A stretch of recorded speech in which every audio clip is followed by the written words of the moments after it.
कहानी शुरू होती है सन 2048 से।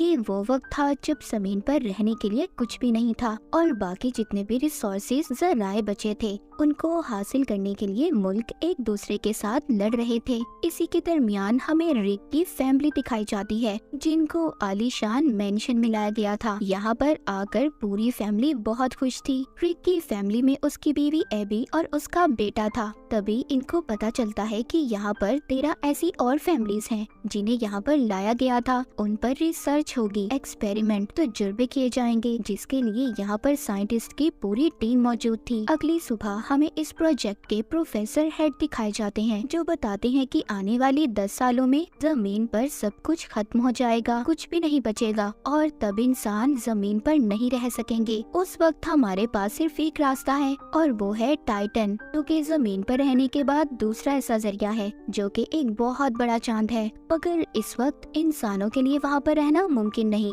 वहाँ पर मीथेन गैस की बारिश होती है और हवा में नाइट्रोजन गैस मौजूद है। वहाँ पर सर्दी भी बहुत ज्यादा है और अगर हम चाहते हैं कि इंसान वहाँ पर रहे तो हमें वहाँ पर इंसानों के जिस्म में कुछ बदलाव करने होंगे। इसीलिए यहाँ पर हमारे पास फैमिलीज हैं जिनको हमने 5000 लोगों में से चुना है। यहीं पर रिक भी था जो हमने कहानी के शुरू में देखा था, जिसकी फैमिली को मेंशन में लाया गया था। रिक कहता है कि हम सब यहाँ पर खुद अपनी मर्जी से शामिल हुए हैं। फिर इसके बाद डॉक्टर इसको अपने साथ ले जाते हैं और उसको इंजेक्शन लगाते हैं। उसे बताया जाता है कि एक हफ्ते में उसे ऐसे बहुत सारे इंजेक्शन दिए जाएंगे जिससे उसके जिस्म में बदलाव होंगे और फिर उसका जिस्म ऑक्सीजन से ज्यादा नाइट्रोजन भी हासिल कर पाएगा।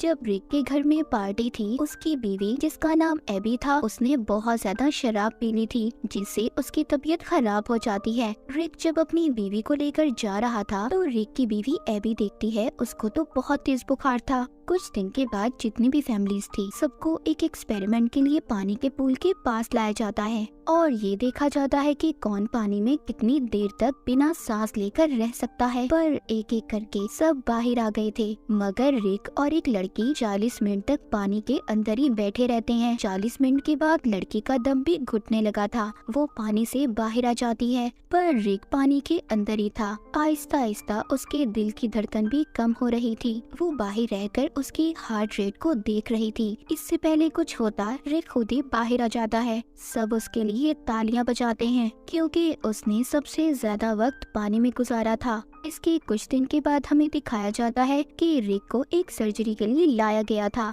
जिस दिन उसकी सर्जरी की जाती है उसी दिन रात को वो अपने बेड पर नहीं था। उसकी बीवी एबी जब ये देखती है तो वो किचन में बैठा अपने जिस्म पर बर्फ लगा रहा था। उसको बहुत गर्मी लग रही थी। इसके बाद एबी उसको और ज्यादा बर्फ ला कर देती है। एबी को बताता है कि मुझे बिल्कुल भी ठंड का एहसास नहीं हो रहा। इसका मतलब ये था कि जिन लोगों को टाइटन पर भेजने के लिए तैयार किया जा रहा था रिक पर भी बिल्कुल वैसा ही असर हो रहा था कि टाइटन पर बहुत ज्यादा ठंड थी और वहाँ पर ऐसे जिस्म की जरूरत थी जिसको ठंड का बिल्कुल भी एहसास ना हो। मगर अभी भी इनको सबसे बड़ा सामना मीथेन गैस और नाइट्रोजन का था। इन सबको मीथेन गैस के साथ पानी में तैरने का कहा जाता है। साथ ही इनको खास किस्म के मास्क पहनाए जाते हैं जिससे नाइट्रोजन बढ़ता है। ये उस मास्क को पहनकर बहुत भागते हैं। दरअसल इनको टाइटन के लिए तैयार किया जा रहा था। इसी तरह बहुत सारे दिन गुजर जाते हैं।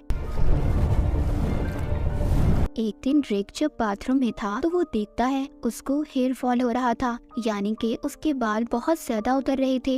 यहाँ पर एक और लड़का था, उसके साथ भी ये सब हो रहा था। अब ये सब समझ गए थे जो भी इनके साथ हो रहा है वो सब उन दवाइयों और तजुर्बों का नतीजा है जो इनको टाइटन पर भेजने के लिए किया जा रहा था। अभी यहाँ पर एक लड़के की मौत हो जाती है। उस लड़की को ऐसा मरते देख सब बहुत ज्यादा परेशान हो गए थे। सभी डर जाते हैं क्योंकि बिल्कुल वैसे ही दवाइयाँ इन्हें भी दी जा रही थी, यानी कि इन सब की जान को भी खतरा था। रात को सब जब रिक के घर पर जमा थे इन सब के बारे में बात कर रहे थे तभी उधर इसका एक दोस्त बहुत ज्यादा गुस्सा करता है, अपनी बीवी पर भी हमला कर देता है। दरअसल जब से उस पर एक्सपेरिमेंट किए जा रहे थे तभी से उसके साथ ऐसा हो रहा था। ये देखकर सबके सब परेशान हो जाते हैं। अगली सुबह डॉक्टर रिक के घर आती है, उनको बताती है जो लड़की मरी थी वो दरअसल बीमार थी, उसको दरअसल पहले ही एक बीमारी थी, इसी वजह से उसकी मौत हुई है, ना कि किसी एक्सपेरिमेंट की वजह से। लेकिन रिक जानता था कि कुछ ना कुछ तो गड़बड़ है।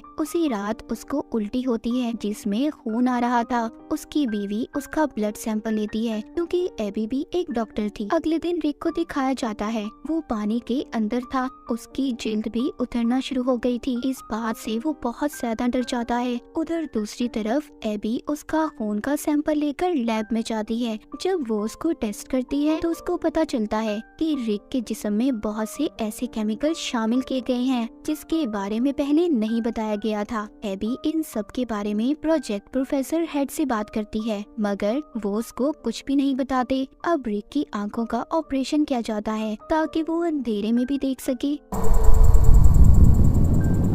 रिक जब वापिस घर आता है तो उसकी आंखों से खून आने लगा था। उसको दोबारा से हॉस्पिटल ले जाया जाता है। एबी वहाँ पर दोबारा से प्रोफेसर से बात करने की कोशिश करती है लेकिन वो उसकी किसी बात का जवाब नहीं देते और चले जाते हैं। एबी जब घर आई थी तो देखती है वो आदमी जिसको पहले भी गुस्सा आया था अब वो और भी ज्यादा गुस्से में था। उसने अपनी बीवी को भी मार दिया था, इसीलिए मिलिट्री के लोग उसे लेने आए थे। अब एबी को ये महसूस हो रहा था कि उससे बहुत सारी बातें छुपाई गई हैं। वो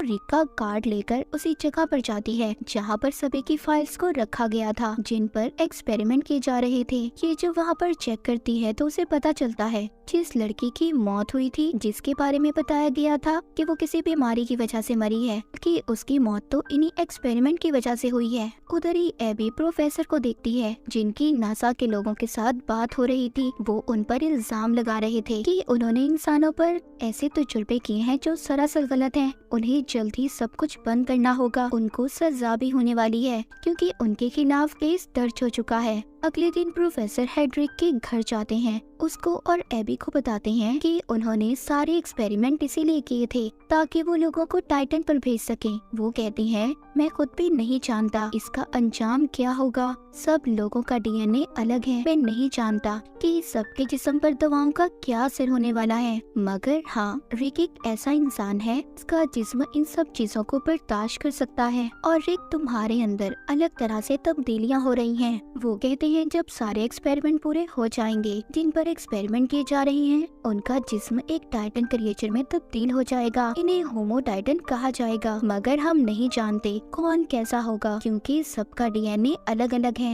ये सारी बातें सुनकर रिक और एबी बहुत ज्यादा परेशान हो गए थे, पर अब रिक बहुत आगे आ चुका था। उसकी आंखों की एक और सर्जरी की जाती है जिससे वो अब अंधेरे में भी देख सकता था। अब वो पानी में भी बैठकर चीजों को महसूस कर सकता था। इसके बाद जितने भी लोगों पर एक्सपेरिमेंट किए गए थे वो सब मर जाते हैं, सिर्फ रिक और उसकी दोस्त बचते हैं। लैब में रिक की बीवी एबी जब उसको देखने आती है तो वो देखकर हैरान हो जाती है क्योंकि रिक अब बिल्कुल बदल चुका था। उसके सर पर एक भी बाल नहीं था और ना ही उसके कान थे। रिक जब एबी और अपने बेटे को देखता है तो उन्हें पहचान लेता है, मगर अब वो उनसे बात नहीं कर सकता था क्योंकि जब उसके जिस्म में तब्दीलियां हुई थी अब वो सिर्फ लो फ्रीक्वेंसी यानी कि बहुत आहिस्ता आवाज में बोल सकता था, जो आवाज आम इंसान नहीं सुन सकता। इसके बाद रिक को घर भेज दिया जाता है। रात को रिक के घर उसकी दोस्त आती है जिसके हाथ पर खून लगा हुआ था। वो भी गुस्से में आकर अपने हस्बैंड को मार देती है। जब मिलिट्री को ये बात पता चलती है तो वो रिक और उसकी दोस्त को लेने आ जाते हैं क्योंकि अब ये सब के लिए खतरा थे। रिक की दोस्त को मिलिट्री वालों ने मार दिया था, मगर रिक अपनी ताकत से सबको मार देता है और अपनी जान बचाकर भाग जाता है। रिक के पीछे एबी भी जाती है। रिक अभी भी एबी से बहुत प्यार करता था। जब वो एबी का हाथ पकड़ता है तो उसके दिमाग को पढ़ने लगता है, जो उसकी नई ताकत थी। जी हाँ, रिक अब किसी के दिमाग को भी पढ़ सकता था। तभी मिलिट्री का हेलीकॉप्टर आता है। उसने एबी के कहने पर खुद को उनके हवाले कर दिया था। दोबारा से रिक को लैब में लाया गया था। वहाँ पर प्रोफेसर एबी से कहते हैं कि तुम्हें रिक को एक इंजेक्शन लगाना होगा जिसके लगाते ही रिक अपनी पुरानी जिंदगी के बारे में भूल जाएगा और यही रिक के लिए अच्छा है क्योंकि अब हम उसको टाइटन पर भेजने वाले हैं। जब एबी रिक के पास जाती है तो उसको इंजेक्शन लगा देती है। हालांकि रिक उसको मना कर रहा था क्योंकि वो अपनी पुरानी यादों को नहीं भुलाना चाहता था। एबी ऐसा करते ही वहाँ से अपनी दोस्त को लेकर अपने बेटे के साथ चली जाती है। इनके जाने के बाद रिक वहाँ पर सभी सोल्जर्स पर हमला कर देता है और उन्हें मारकर वापस से अपने घर आ गया था। दरअसल एबी ने उसके जिस्म में इंजेक्शन को नहीं लगाया था ताकि उसको टाइटन पर ना भेजा जाए। वो वापस अपने घर आता है तो अपनी बीवी और बेटे से मिलकर बहुत खुश होता है, पर तभी उधर मिलिट्री के लोग आ गए थे। उनके साथ प्रोफेसर भी थे। वो कहते हैं कि रिक को हमारे साथ जाना होगा, हम इसको टाइटन पर भेजने वाले हैं क्योंकि अब ये कभी भी इंसान नहीं बन सकता और ना ही जमीन पर रह सकता है। अगर इसे जिंदा रहना है तो इसे टाइटन पर जाना होगा। एबी को भी ये बात समझ आ गई थी। वो रिक से कहती है कि शायद तुम्हारे जाने का वक्त आ चुका है, तुम्हें वापस जाना होगा। रिक को टाइटन पर भेज दिया गया था। इस हादसे के कुछ वक्त के बाद दिखाया जाता है अब उनकी लैब को रिक की बीवी एबी और उसकी दोस्त संभालने लगी थी। वो नए नए एक्सपेरिमेंट पर रिसर्च कर रही थी ताकि इंसानों को टाइटन पर भेजा जा सके। एक रात एबी का बेटा बाहर खेल रहा था। वो अपनी मॉम को बुलाकर कहता है कि देखें आसमान कितना साफ है, कितना अच्छा मौसम है। तभी हम दूर टाइटन को देखते हैं जहाँ पर रिक अकेला खड़ा था। थोड़ी देर बाद वो एक झील पर उड़ने लगता है, यानी कि वो अब इस नई दुनिया में रहने लगा था। उसको ये सब बहुत अच्छा लग रहा था और इसी के साथ ही कहानी यहीं पर खत्म हो जाती है।